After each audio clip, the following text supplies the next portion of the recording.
Dan ini jamaah, kata-kata qadarullah wa ma syaa fa'al bisa benar-benar mengobati hati kita.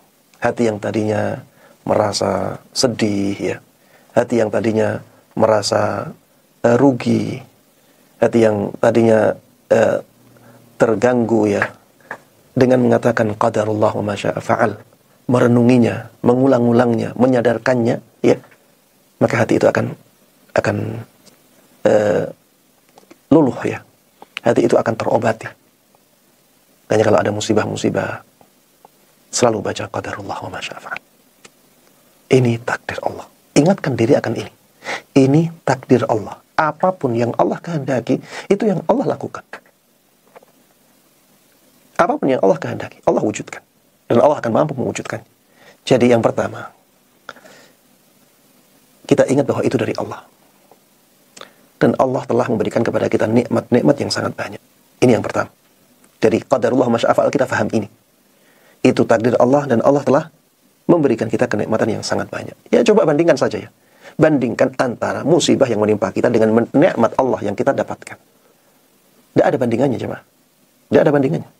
Nikmat Allah dikatakan, wa in ta'uddu ni'matallahi la tuhsuha. Wa in ta'uddu ni'matallahi la tuhsuha. Apabila kalian ingin menghitung semua nikmat Allah, kalian tidak akan mampu menghitungnya. Sedangkan musibah itu sedikit ya. Musibah itu sangat sedikit. Tidak ada perkataan, penjelasan yang mengatakan bahwa musibah itu kalau kita ingin menghitungnya maka kita tidak akan mampu menghitungnya. Tidak. Ya. Ujian-ujian kita di dunia ini sangat sedikit apabila dibandingkan dengan nikmat Allah. Ini yang pertama. Yang kedua, wa ma syaa fa'al. Apapun yang Dia kehendaki akan Dia lakukan. Apa maksudnya? Dengan ini kita ingat bahwa apapun keadaan kita, musibah itu akan terjadi. Jadi pilihlah pilihan yang bermanfaat untuk kita. Pilihlah pilihan yang bermanfaat untuk kita. Pilihlah sabar. Dengan sabar, kita akan mendapatkan banyak manfaat dari musibah kita.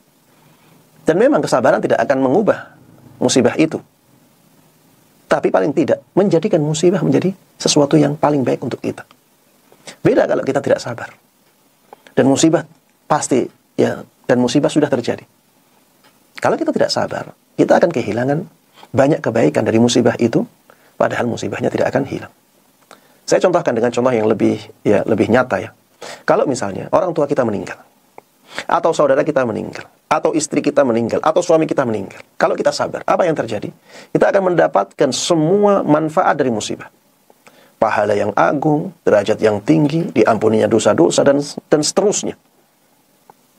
Dan memang, ya, yang meninggal tadi nggak akan kembali. Ini sudah meninggal dia, nggak akan kembali.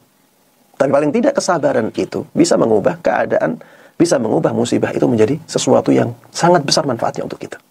Coba bayangkan kalau sebaliknya. Ada yang meninggal, kita nggak sabar. Kita meratap-ratap. Kita memecahkan alat rumah tangga kita. Ya. Apa yang terjadi?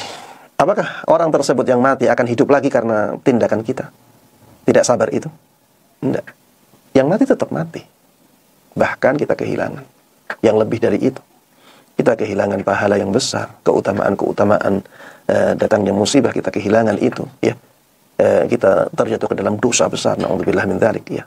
Maka, ya, wa ma syaa fa'al ini harusnya menjadikan kita teringat bahwa kita harus menerima dengan baik, ya, dengan sabar agar yang tidak kita sukai ini menjadi yang terbaik untuk kita.